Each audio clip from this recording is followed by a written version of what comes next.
আসসালামু আলাইকুম। Hello viewers, আশা করি মহান আল্লাহ পাকের অশেষ মেহেরবানিতে সবাই ভালো আছেন। আজকে আমরা দেখব ডিপিডিসি বিদ্যুৎ বিলের প্রিপেইড কার্ডে কিভাবে টাকা রিচার্জ করতে হয়, অর্থাৎ আপনার মিটারে কিভাবে টাকা আপনি ভরবেন সেই বিষয়টি।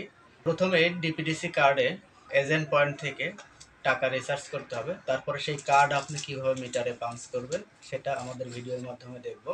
যারা আমার চ্যানেলে নতুন তারা আমার চ্যানেলটি সাবস্ক্রাইব করে সাথেই থাকবেন, আর যারা ইতোমধ্যেই আমার চ্যানেলটি সাবস্ক্রাইব করেছেন এবং আমার ভিডিওগুলো নিয়মিত দেখেন তাদেরকে অসংখ্য ধন্যবাদ।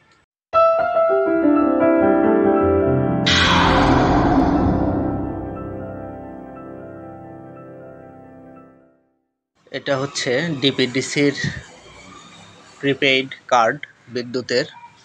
এই কার্ডে আমি রিচার্জ পয়েন্ট থেকে 1000 টাকা রিচার্জ করেছি, সেখান থেকে 2 মাসের সার্ভিস চার্জ কর্তন করেছে এবং আনুষঙ্গিক ভ্যাট ট্যাক্স কেটে 699 টাকা আছে। কার্ডটি দেখুন যেভাবে ধরেছি এভাবে পাঞ্চ করতে হবে। আমি যেভাবে ধরেছি ঠিক এভাবে মিটার বক্সে পাঞ্চ করতে হবে।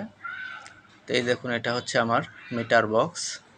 এখানে আমি প্রথমে দেখে নিই আমার মিটারে কত টাকা আছে। ডিপিডিসি বিদ্যুৎ বিলের মিটারে এই যে দেখুন 122 টাকা 14 পয়সা আছে। আমার মিটারের বর্তমান ব্যালেন্স 122 টাকা 14 পয়সা। তো আমি ডিপিডিসির মিটার কার্ডের বিদ্যুৎ বিলের টাকা কার্ডে আমি রিচার্জ পয়েন্ট থেকে রিচার্জ করে এনেছি এবং সেই কার্ডের ব্যালেন্স 699 টাকা। এবং দেখুন আমি যেভাবে কার্ডটি ধরেছি ঠিক এই দিকটা, এই দেখুন ডান পাশে, মিটারের ডান পাশে একটা ছিদ্র আছে লম্বা, এই ছিদ্রের মধ্যে ঢোকায় দিতে হবে, দিয়ে একটু চাপ দিতে হবে, দিয়ে ঢোকায় দিতে হবে। দিলে দেখুন এখানে মিটারের রিডিংটা বন্ধ থাকবে এভাবে, এবং কার্ডটা ছেড়ে দিয়ে কিছুক্ষণ ওয়েট করবেন, অপেক্ষা করবেন। তারপরে দেখবেন একটি আওয়াজ করে লাইটটা একটু আপ ডাউন করবে এভাবে। তারপরে কার্ডটা খুলে নেবেন মিটার থেকে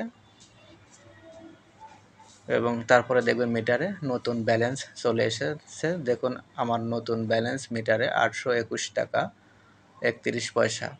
821 টাকা 31 পয়সা দেখুন মিটারের বর্তমান ব্যালেন্স। আগে মিটারের ব্যালেন্স ছিল 122 টাকা আর কার্ডে ছিল 699 টাকা। এই হচ্ছে 821 টাকা মিটারে রিচার্জ হয়ে গেল।